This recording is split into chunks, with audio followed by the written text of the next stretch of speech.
আমি আর থাকতে না পেরে কিনে ফেলেছি এই দুটো সংখ্যা। আনন্দমেলার 20শে মার্চের সংখ্যাটা আনন্দ সংখ্যা, আর দেশের 17ই মার্চের বর্ণবিকাশ। কি অসাধারণ এটার প্রচ্ছদ এবং বিষয়বস্তু। প্রথমে আসি আনন্দমেলার বিষয়বস্তু নিয়ে। তো এটা হচ্ছে 60 টাকার মূল্যের একটা পত্রিকা। ওদের অরিজিনাল যে পত্রিকাগুলো হয় সাধারণত সেগুলো অনেক কম দামের হয়। এখানে কিন্তু দুটো কমিক্স রয়েছে। বিশেষত এই গণেশ কাহিনীর জন্য আমি এই বইটা কিনেছি বলা যেতে পারে। এটা প্রফেসর শঙ্কুর একটি গল্প।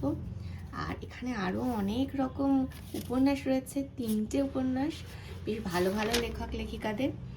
আর গল্পও রয়েছে, এই যে গল্প রয়েছে।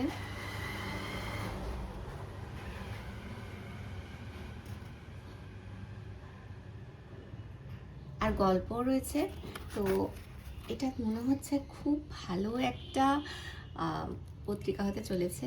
আর জাস্ট দেখুন, এই যে এই কমিক্সটার জন্য, গণেশ কমিক্সটার নাম, উপেন্দ্র কিশোর রায়চৌধুরীর কাহিনী আর সম্প্রিয়া বন্দ্যোপাধ্যায়, এনাকে আমি ওকে খুঁজতে হবে। এত সুন্দর কাজ করেছেন, এত মিষ্টি এই গল্পটা, এবং এত ভালো এর ইলাস্ট্রেশন।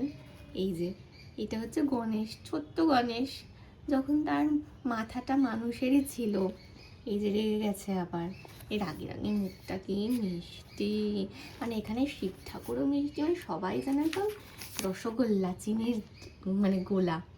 তো এই আর কি, পুরোটা দেখাবো না, আপনারা অবশ্যই পড়ে নেবেন। আর গল্পগুলো আমি পড়ে জানাবো কেমন লাগলো। এই তো ফেলুদার বা সত্যজিৎ রায়ের যে গল্পগুলো হয় সেখানের ইলাস্ট্রেশন তো এরকমই হয়, আমি যা দেখেছি ওনার কমিক্সে। এই গল্পটা কিন্তু আমার পড়া নেই, তো এটা আমি অবশ্যই পড়তে ইন্টারেস্টেড। এই হচ্ছে আনন্দ সংখ্যা। আর দেশের সূচিপত্রটা একবার শুধু দেখিয়ে নিই।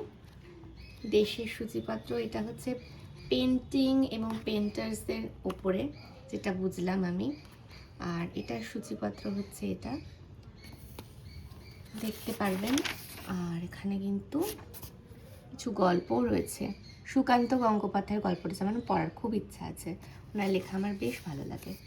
তো এই হচ্ছে আরেকটা সংখ্যা, যেটা আমার মনে হয়েছে যে রেখে দিলে ভালো হবে, বিশেষত এর প্রচ্ছদ কাহিনীগুলোর জন্য। কি অসাধারণ এই পেন্টিংগুলো না। তো যাই হোক, আপনারা দেখতে থাকুন, বই পড়ুন, পারলে এই পত্রিকাগুলো সংগ্রহ করে রাখুন। ভালো থাকবেন, হ্যাপি রিডিং।